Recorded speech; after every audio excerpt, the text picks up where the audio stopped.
Welcome to the Tactical Dent Tech Podcast. You are now part of a small underground movement of dent technicians from all over the world. We are on a mission to change our industry with innovation, intelligence, and skill. But because we don't rely on an insurance company to steer customers our way, we need to do things different. We need to do things smarter. We do that through a network of technicians that we call the Tactical Tech Movement. Now let's get this revolution started. Hey, what's up, everybody? John Hiley here with Angela Hiley and Odin Hiley on the Tactical Dent Tech Podcast. We're a day late. But we're not $1 short. That's right. Maybe a little bit. So, but that being said, y'all, man, we've been busy as shit. And then we talked about last week about the new puppy, Odin, that we got a hold of. A few weeks back, and I want to say we're going on week 2 with him. Yeah. And we take him to the vet, and he's got everything that a puppy gets, like anything that you can possibly think of that a puppy's going to come with. Yeah, he had an ear infection. Yeah. He had worms, which the worm medicine that they gave him wasn't doable, so they had to prescribe him 2 different types of worm medicine. And then all of a sudden, he started getting a little cough a couple days ago. And we took him to the vet again, and here he ended up getting like a small case of kennel cough, which can be common, especially in puppies, since their immune system is not strong. And that is the reason that we botched our podcast time. So we had to take him down. I think we scheduled an appointment at the end of the day. We normally close our shop at 3:30. I know it's kind of an odd time, but there's a lot of times, of course, you guys know that we do the media websites, and we got the Dent Trainer Media, and then I got Dent Trainer, and all these things take additional time. It's so funny that like customers come in here and we'll tell them we close at 3:30. They'd be like, banker hours, huh? We're like, no. Not necessarily, man, but you know, you can get your car at 3:30. Yeah. But, we ended up scheduling an appointment. We actually went in yesterday, I think it was, and it was 4:30 by the time we were able to get him in. We got the first available. They put him on a new medication, which seems to have, it works. Yeah, basically, like, anytime a dog has kennel cough, if they're a little bit of an older dog, the only time you really have to worry is if they are a puppy or a very elderly dog. Normally just your average, like if he's 6, 7, years old, they're going to go ahead. Their body can go ahead and fight that off. But no, not poor Odin here. Yeah, they didn't want him to get an pneumonia, so. Yeah, which can happen. But the medicine they gave him seems like it's working like a charm. He hasn't. And it's so weird, though, because like when they cough, it actually sounds like anytime like when you get a chest cold and you got that yucky cough going on, like that's exactly what it sounds like. Yeah. I thought he had like a fur ball caught in his throat to begin with or something like that, because he was like, and apparently that's what it sounds like when a dog coughs. Yeah. But we caught it right at the perfect time, Yeah. I think, we didn't want to wait any longer because it could have got worse. We're going to have a healthy puppy here eventually. Yeah. We're trying to nurse him back into shape. Poor baby. Yep. So nurse him back into shape. He latched onto my nipple the other day.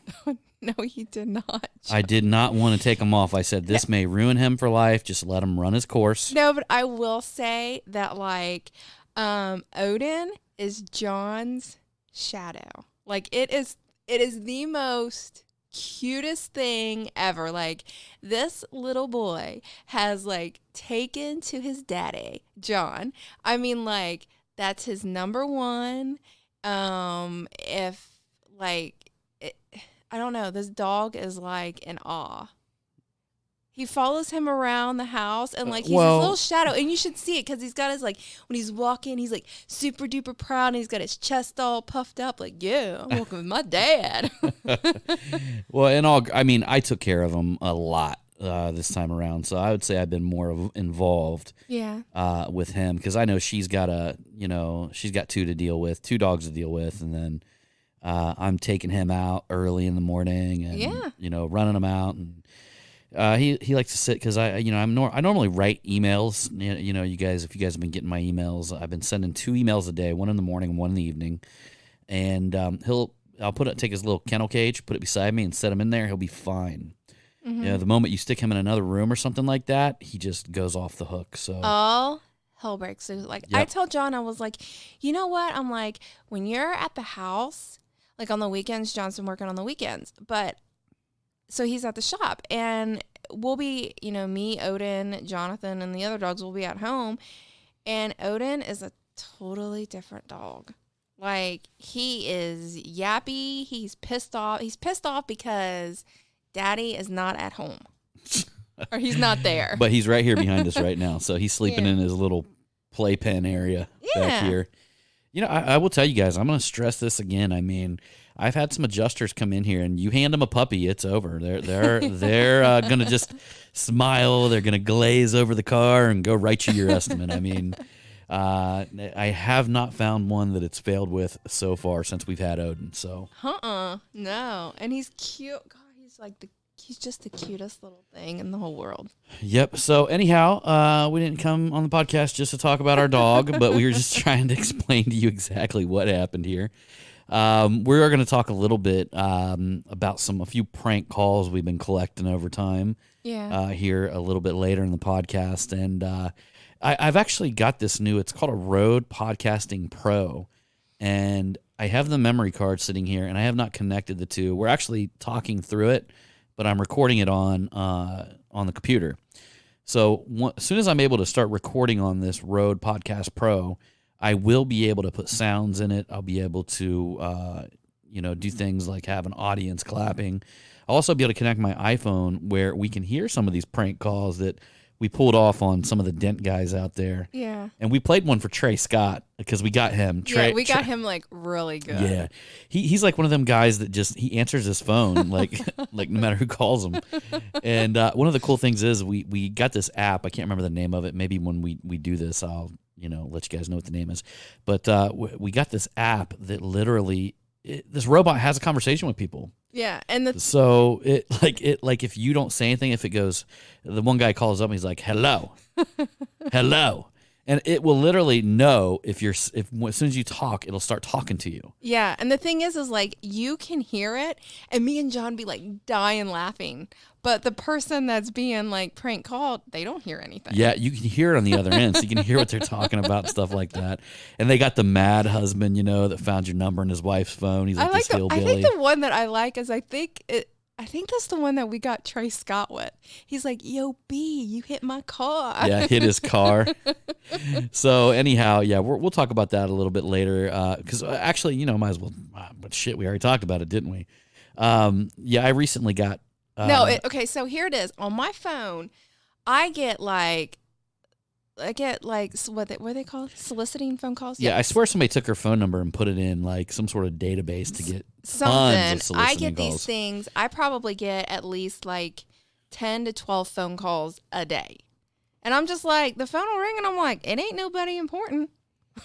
Yeah, but it's always like this dude they call up the other day and it says, "Hello, your social security number's been compromised. We are shutting down your social security number. Push the button to speak to somebody in customer service rep." And I end up hitting the button, right?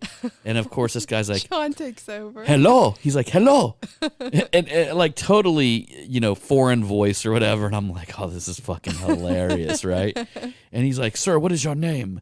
And I'm like, "Jack." And he's like, "Jack, what's your last name?" "Off. My last name's Off." He goes, "Oath?" And I'm like, "No, it's Off." He's like, "Your last name's Jack Off?"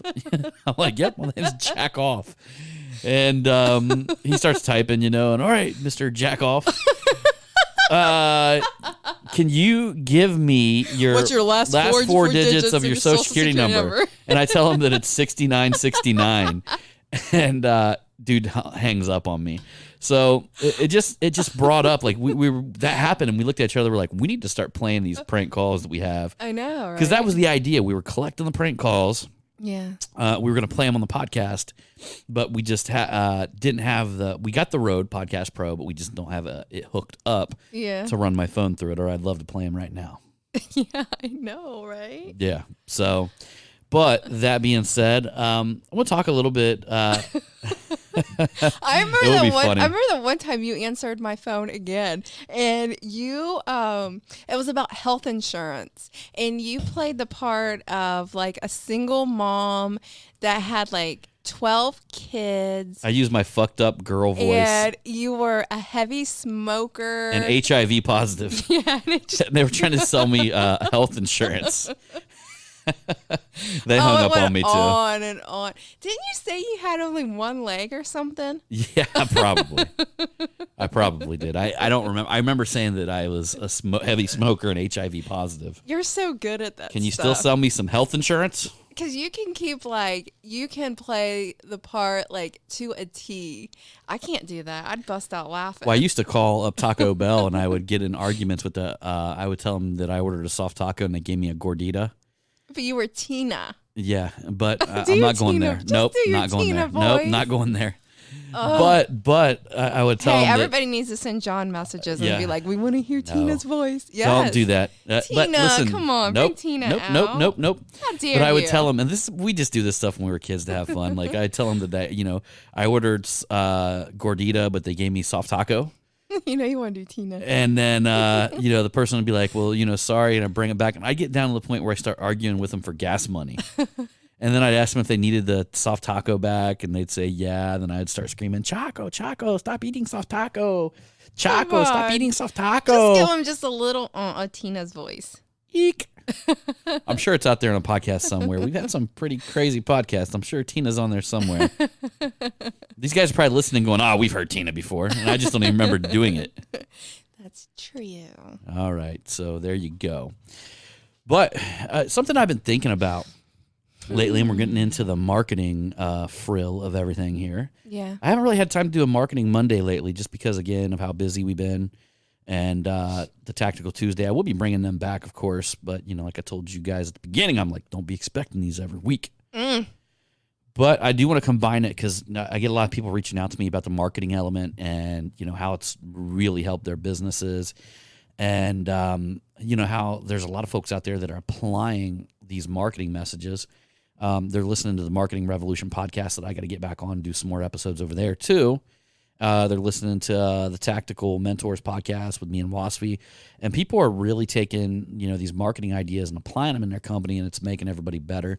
So I just love hearing that. Like I don't really even give a shit. I mean, of course, I want you to come to my Mega Media event because I know how much value we can add, but it makes me even happier that because I understand that only 1 out of 10 people are going to make that move, but I got to focus on helping everybody. Yeah. And that's really at the end of the day what you really have to understand about just the world in general is that regardless, like the more people you help, just the better odds that you're going to be successful. Because and it's not even about like today, because like literally I could be helping somebody today that just doesn't have the income, doesn't have the money, doesn't have the things, but he could put the things into work that I'm teaching him today, work with the tools that he has, and then in the future, want to come to one of my events or something like that. Yeah. And it's just all about helping people. And I do believe that the more value you can add to somebody's life, the more value in return you're going to get. I mean, just by pushing that out into the universe and out into the world, you're going to get that in return. It's like good karma, whatever you want to call it. It's God's grace, whatever you want to call that. That's totally up to you. But what I want to step into is a little bit of a spiritual subject because lately, I don't know, I felt this spiritual enlightenment like inside of myself, Yeah. And part of that is just having a deep understanding. It's like some people want, and again, guys, you can use any word you want with this. You can use God, you can use universe, you can use my experience is people who don't worship and say God, they usually worship and say the universe or the stars or the moon, whatever, right? I don't really it care. all. Yeah, right. So I don't really care what you call it. I'm not going to judge you. I hope you don't judge me because it's just the dumbest thing to judge people in religion. Yeah. Or any kind of spiritual topic. It's just stupid to do that, man. Everybody's going through their own thing. I don't want to do that, and I just hope that nobody would want to do that to me either. But if you do, I really don't give a shit. Okay. So that being said, it's like sometimes we want things, right? So, for instance, everybody wants their business to be super successful. Mm-hmm. Everybody wants to go and open up, maybe that retail shop or open up that online business or start doing advertisement. Everybody wants it to be, everybody wants to be successful. I believe everybody wants some sort of increase. Yeah. Whether that might just be increase in time, Mm-hmm. that you can spend with your family. You got to be successful to be able to do that. You got to be able to pay your bills. Maybe you need to raise your prices. You need to establish yourself to make more money so you can spend more time. Mm-hmm. Whether that's increase in building a business, scaling your business, putting people to work, increase to other people that are working for you. We're always looking for some sort of increase of some sort, right? Yeah. I truly believe it's nature of man, woman, whatever you want to call it, to actually have that internal drive inside of us, right? But that internal drive and the vision that we keep in that internal drive is like communication with the universe. Mm-hmm. And, in my belief, the universe, the world, everything brings back to you what you tend to focus on, okay? Mm-hmm. So if you keep focus on, how shitty your day was, we all ran into people like this. I had a guy come in, a customer of ours, and I don't think he's a bad guy. I think he was just legitimately kind of slow, dumb. He just got like a dumb person. No, I'm just being honest. Like I'm just being honest. He was like beyond. And I'm not saying because he was relatively successful for the the level of what he was bringing to the table that what I seen from the guy, but also I seen something like a really negative spirit in the guy, like regardless of whatever you said to him, he had a negative remark behind it. Yeah. There was something like he couldn't pick up his car one day because he got overtime, and then I was like, oh well, it must be nice to get overtime at whatever job you work. And he says to me, he goes, yeah, but then the government gets all your money, and it was like the whole conversation went like that. You see what I'm saying? And that guy is going to continuously draw back to him what he sees. Yeah. The way he chooses to see the world, the things that he holds in his mind, he's going to have that brought back to him continuously. Now, I feel sorry for him, really. Yeah. But ultimately, there's some people also that refuse to learn. And there's some people that play it dumb their whole life because they don't want anybody to expect anything out of them above and beyond what they currently see or get now. Yeah, but I have a tendency, like, I can play airheadish or dumb, like you would like to call Sure. it. But I don't want it because there's just certain, I don't know. I guess for the longest time, I didn't want people to know how, like, really smart I am. But why don't you want them to know that? I don't know. I really don't do that, though, now. Because I've been working on myself, like, Right. Getting my head But right. you've seen it as a problem, right? Like why do you got to play a part? And you know You're what not- it is? I think it was because I tried to avoid certain subjects. I think that's probably what it was. Maybe it had something to do with that. I don't know. There's probably something a little bit deeper. I haven't really discovered exactly what it was. Mhm. I didn't have that aha moment yet. Right. But I don't do that anymore. I quit Right. doing that because in all honesty, it was a bad habit and it was a bad trait. Right. Okay. And it really wasn't like I really wasn't being like that genuine person that I Sure. want to be. No, and I know people like this. In all honesty, I know people that I've met in the industry that are husbands that I know how intelligent they really are inside just by talking to them about dent removal or talking to them about these things. But when it comes to the business side of things, they play it dumb, because they don't want to take on additional responsibilities. They don't want anybody to, and they put a lot of stuff over on their wives and things like that. Yeah. Working in their business. And, I just think that when you begin to do that, you're kind of holding yourself back. You're putting a cap on what you're actually capable of doing. Absolutely. Of course you should delegate, but there's never a point where you should refuse to grow because you don't want people to expect more out of you. Yeah. And that's almost like, for instance, that'd be like a tree. I'm gonna try to explain this as best I can. That's like a tree refusing rain because it doesn't want to grow. Okay. And the tree is saying, no, I don't want rain touching me because I don't want to grow. Mm-hmm. But does it really take effort for the rain to touch you? No. No. And people, for some reason, we get this, and I'm as guilty as anybody else. We get this thing that says if we grow, it's going to cost us more personally. Yeah. Or it's going to cost us more time personally. And one of the big shifts that I'm making quite often is that when I grow, I don't want to think about growing my responsibilities. I want to think about growing the value that I can bring in people's lives around me, right? Mm-hmm. So I got to pay this guy to help me. I got to pay this person to help me. I got to, get my wife more involved, right? And that is the type of growth that you got to think about moving forward, okay? There's two ways. It's like you can only do so much, all right? You got to focus on getting outside of yourself and moving things with leverage. You got to learn how to create leverage around your life. Yeah. And in all honesty, that's the big journey that I'm on right now, okay? And a lot of that has to do with some of the podcasts that I talked before is about creating systems. And really, the funny thing is, for the longest time, I thought that it was so hard, but all it is articulating and documenting once how you do something and putting it in a framework that other people can do it. Yeah, you're creating structure. So, yes, it may take you longer to do it now, but how long does it take you to do it every single time, right? Yeah. So running full circle to where I was going at when I started this, we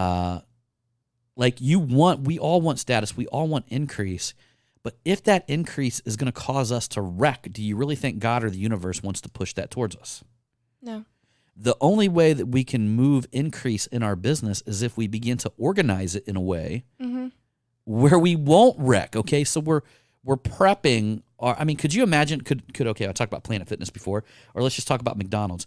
Could you imagine McDonald's being the mammoth it is if they had different products in every store, if they had different processes in every store? If when people come in, the manager was allowed to teach people how to make different hamburgers. Wait a minute. Let's not talk about McDonald's. How about Chick-fil-A? Because Well, I love Chick-fil-A. Love Chick-fil-A. You know what? Actually, Chick-fil-A is a great example, and I'll tell you guys why. Because that's going to go to the next level of what I'm talking about here of growth, okay? Yeah.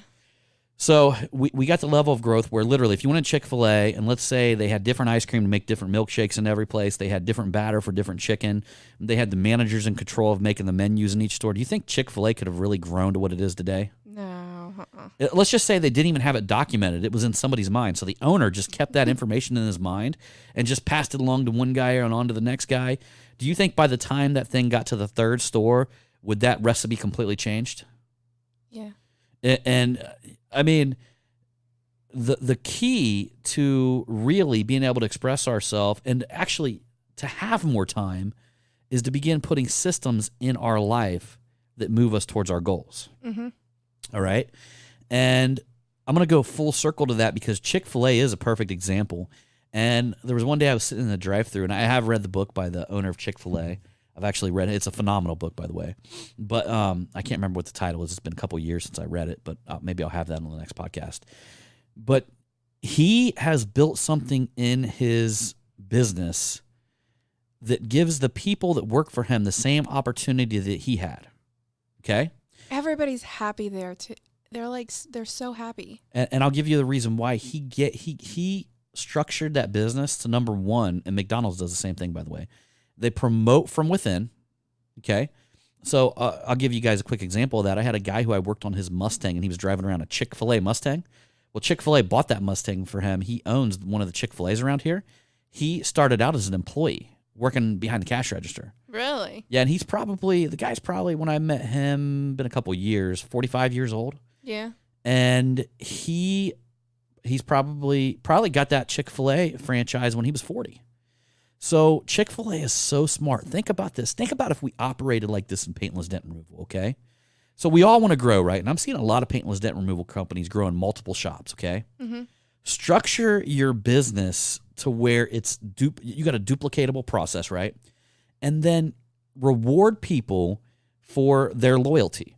So, for instance, if you got a guy who started with you and worked his way up and is learning the process, he follows the process all the way through and actually knows that the processes are a structure of your business, could you afford at one point to invest in his own store? Absolutely. Right? Yeah. And you're now the franchise holder. And you're getting a small percentage, but he's getting his dream realized in your business, right? Yeah. And then you put his face up on the wall and you tell the next group of employees that, you know what, you guys could be this guy right here. Yeah. You guys don't have to go out and do it on your own. I've got the system. I've got the processes. I've built this beautiful thing. I'm building a strong culture. We have a mission right here on the wall, okay? This is what our mission is. This is who we serve. This is what we do. This is why you're working here. You know, you put the big why behind your business and you bring people in and you promote from within and you build your business and your growth from within by treating your people and fulfilling that natural desire for increase. Yep. I think that's, in all honesty, you know, that's been the biggest issue, in my opinion, in Paintless, with me as well, hiring employees in the paintless dent removal industry, is that you always feel like you're going to hire them and then they're going to leave you and all this kind of stuff, right? Yeah. I don't blame them. If you don't have anywhere to go for them, if you don't have any structure, if you don't have, you know, somewhere for them to rise to, some sort of opportunity for them to rise to, some sort of reason for them to stay with you in the long term, it doesn't matter. At one point, they're going to leave you. Yeah. And they're going to feel perfectly justified in doing so because we will all justify our actions, you know. And the truth of the matter is it's a day and age where we need to become different types of leaders who really put something together that can move without us. We can give dreams to the people that work for us, you know. And instead of maybe just having somebody work for you, how about you work on building each other's dreams together? Ooh, I like that. You know, I like that. In all honesty, it's the new future of business. And it's just something I've been thinking about. But it's like, why would God ever promote you, or the universe, whatever you want to call it, if you don't have your shit together today? Even if you're a one-person business, if you don't have your shit together today, you know, if you haven't, I'm gonna encourage you guys who may be a one-person business, maybe a 10-person business, build your current business to the point to where you could actually build 10 of them. And I don't even care if you do not want to build 10 of them. Build your business so you could actually build 10 of them off of that business model. Because you're going to take a shit ton of stress off of you. You're going to be able to start controlling the client experience. You're going to be able to understand where the lack is. You know what I mean? Like, is my lack leads? Is my lack converting the leads? Is my lack fulfillment? Or is my lack after support, keeping my clients coming back and knowing that I still exist? Yeah. Right? So you can begin kind of like quantifying that, even if you're a one-person business. If you want control, if you want wealth, if you want to make a ton of money, you just master these four departments, systemize your business once, and move forward. Because once you do the legwork of creating the systems to begin with, it's going to be a lot easier to tweak it when you need to make changes. You know? So anyhow, that's what's been creeping up on me lately. That's what I've been thinking about day in and day out. Day in and day out. Yeah, I'm always listening to just multiple books, and I'm stuck on a few right now. I know I've talked about a lot of the different ones in the past, but one of the ones I want to tell you guys, and seriously, if you guys listen to audiobooks, I want you guys to give this a really old book, and it's The Science of Getting Rich by, I think it's Wallace Wattles. Wattles? I love his name. I know that I've given that. Oh, I love his name. Wattles. He changed it though, right, John? He changed his last name or something I think like he that? did when I was actually reading up about the guy. But yes, it's Wallace D. Wattles. It's called The Science of Getting Rich. And, you know, one of the things I want you guys to consider is that there's two paths in everything, okay? There's two ways to everything. One way will lead you towards a shitty life, but it will get you to your goal. Yeah. You know, you can actually become very, very wealthy by being greedy. You can become very wealthy by paying other men less than what they deserve. You can That's wrong. Right, but you can become wrong. wealthy by holding people down, by That's fighting wrong. tooth and nail, like thinking about your competition every day. Yeah. Which I'll admit that I was inclined to do that in the past, and I'm totally getting away from that. I'm forever learning, guys. I am forever learning. And what that does is that takes you out of something. There's the other way, right? Where you can seek to increase other people around you, other men, other women, whatever. You seek to give increase to everybody, increase to your clients, increase to people that you do business with, increase to people that you associate with, increase to everybody around you. You seek, that's your internal, is giving increase to them, okay? Mm-hmm. Because again, when I started this, I told you whatever you focus on is what you're going to get in return. Yeah.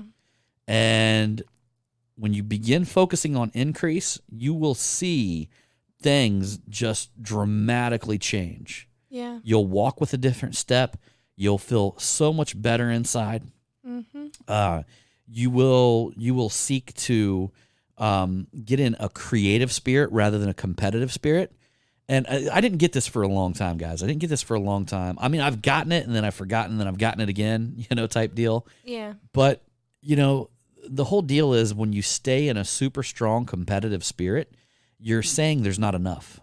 Yeah. So what your mind's actually communicating to the universe or the world or God or whatever is that there's not enough. Everything's scarce, and I need to take something from somebody else to make myself successful. Yeah. And because you're saying that you need to take something else from somebody else to make yourself successful, you got to kill them to make yourself successful, you are going counterproductive to nature. Mm-hmm. You're being counterproductive to nature. And when you're being counterproductive to nature, yeah, you can probably get there, but you're going to be fighting tooth or nail every step of the way. Yeah, in all honesty, like if you think about it, like it's really not that enjoyable. No, it's not. No. People who have lived the deepest competitive nature lives have lived some of probably the shittiest lives, from my understanding. Yeah. And that's coming directly from the book. They talk a little bit about that in The Science of Getting Rich. But when you begin focus, think about how much more you could actually get done rather than, I look at when you're looking at competitors and you're basing your whole philosophy off competing, Mm-hmm. where is the time to be creative with your business and spend that creative time that it makes to make you different than everybody else? Yeah, exactly. And it's, in all honesty, it's almost kind of like you're losing a part of yourself, of like who you are and what you can offer the world. It's a mentality of scarcity. It's like, okay, well, if these guys are coming along, I'm not going to get enough. Yeah. Right? If anything, let other people be that way towards you. Mm-hmm. Why you focus on being the best version and creating the best business that you possibly can get, and you focus on creating whatever it is, the best customer service, you're not worried about people down the road. Mm-hmm. Here's the funny thing is, guys, me locally, like I know all the local dent guys. Mm-hmm. Like we really, I don't see competition. I just don't. I mean, there's other people that come up in the web rankings, stuff like that, but I've just continued to get busier over the years. Yeah. I've continued to build a loyal following of people. I don't have to worry about the next guy coming behind me stealing anything from me. Mm-mm. And I don't worry about it. So, that being said, I want you guys to think a little bit about that. Think a little bit about what you think about on a daily basis. What are you actually projecting out there? What are you feeling, on a daily basis? Are you trying to like become a benefit? Because when you become, I'll tell you guys this, when in your heart, you really seek to give life to other people. Mm-hmm. Okay. So when you give increase to other people, that means you're increasing their life. You're increasing their abundance. So you're literally, when you seek to give increase, you're giving life. Mm-hmm. You're filling people with life. Yeah. When you seek that as your primary goal, day to day, how do you think people see you? Okay, because I'm here to tell you guys, and I talked about this on the podcast, 90% of what we say is our energy. Yeah. What the way we communicate with other people, it's an energy. Mm-hmm. And the moment you see somebody, there's a lot of times right when they're full of shit. Yeah. And there's like these strong mental cues where, like, literally, have you ever felt like you just kind of maybe overpriced a job or something like that, and then there was a silent pause between you two, and you kind of felt like they figured you out and nothing really went down, Yeah. I tend to, whatever price I have in my head, that I tend to overprice it a little bit, and then I back it down a little bit, and I deliver it every time. I mean, I close almost every sale that comes through here. Yeah. I would say I probably, since I've been doing that, I got like a 90% closing rate. Yeah. And some of the people that I don't close here, they will come back in and want me to do work, to do work on their car. Yeah. Eventually. So, I mean, but that's all. Like here's the deal. You don't want to take too much from somebody, right? Because that makes you feel shitty inside. Mm-hmm. If you feel like you stole, if you feel that way inside, okay, you don't want to take too little because that's horrible. Like when you get your money, it feels like you're getting some wet paper napkin or something like that. You know what I mean? What you want is the perfect combination. You want a perfect exchange. Yep. Where you gave this awesome amount of value, and the better that you feel about the repair and the job that you did for that person, the better you feel about it inside, the easier it's going to be for you to schedule more people, the easier it is because people see that shit because 90% of what we do is literally the energy that we are giving to the world. Mm-hmm. So it's like that, the unwritten book of the road. Yeah. Just don't be a shitty person. So honestly, that's really what it comes down to, doesn't it? Yeah, don't be a shitty person. Yep. And if you're a shitty person, just stay away from me because I don't have time for it. But really, if deep inside you felt like a door ding was worth $2,000 and you believe that, your door dings were so awesome they were worth $2,000, then that's fine. You believe that, right? I mean, you guys want to think about it, right? So we got business coaches out there. There's business coaches that will charge $100,000. That's true. For one of their coaching sessions. Yeah. Why do they do that? Because they believe they're worth it. Yes. Right? Mm-hmm. And you got business coaches that will charge $250 to come coach you. And you probably won't gain anything out of it because you're not even paying them enough money to put your neck on the line. Yeah. And see, a lot of people don't even realize that. Like when you pay a business coach and you give them a big lump sum of money, that's you putting your neck on the line, putting your ego on the line, okay? Which is... that's a whole nother topic, whole nother show or whatever. That's you putting yourself on the line and you better make shit happen. Yeah. So a lot of times the more money you pay somebody, the more results you're going to get just because of the amount you paid them alone. Yeah.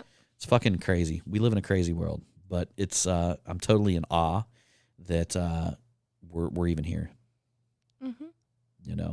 so. Mm-hmm. But anyhow, y'all, I appreciate you for coming along. On this podcast. Wait a minute, did I ever tell them about what you do to me when we're at Planet Fitness and we do ab day? And they have No, you did. No, Huh? you did. I have about the noodle grabber. The sexual positions that I try to act like I'm standing in front of you. Horrible. So we're out to lunch today with Jonathan's out to. Oh my god! And guys, I cannot believe this. Like our son. My son. My son. My baby boy.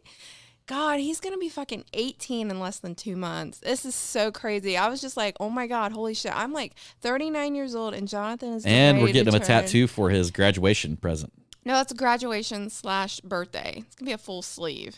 Yep. But anyways, so he was out to lunch with me, lunch with us today, and John said something to him about saying like how I'm so mean to him, and I'm like, she can get pretty grumpy early in the morning. yes, but I'm like, hold up, mister, what were you doing? Like, I'm trying to do this ab machine, like this workout thing, and you're over here standing. Well, it's so to funny where because it looks like I'm giving you either a BJ or I'm like licking your rear end, and it's. Well, the funny thing is the machine sits right under a ledge where only thing you can see is her head popping up and then or her head bobbing up and down. And then there's the ledge. All the people on the lift machines can see her head just bobbing up and down. And then there's like a pole there or like a 2-foot little wall, whatever, and I can stand in front of it and do the funniest things where all they see is her head bobbing up and down, and they see me standing there behind it, like, And John will stick his leg up on the ledge, and I'll be like, stop. I was like, don't do this. And I forget, he said something, or he said, oh, wait a minute. Didn't you say something about being a show off or something like that? I forget exactly what I said. And I know it was kind of snarky. Probably. Wait, the other morning I was, I put a t-shirt on I came downstairs. I asked her, I was like, is this t-shirt too small for me? And she goes, I don't know. Is it? Well, I'm just like, come on, stand in front of the mirror and raise your arms. And if it turns into a belly shirt, then you know it's too small. All right, everybody. Anyhow, we're bouncing out of here. Yeah. We'll see you on the next one. All right. Hey, wait a minute. You see what now? Don't we need to do our little thing? Yeah, do it. Oh, remember, it's all about the motherfucking hustle. Pew, pew. Bang, bang.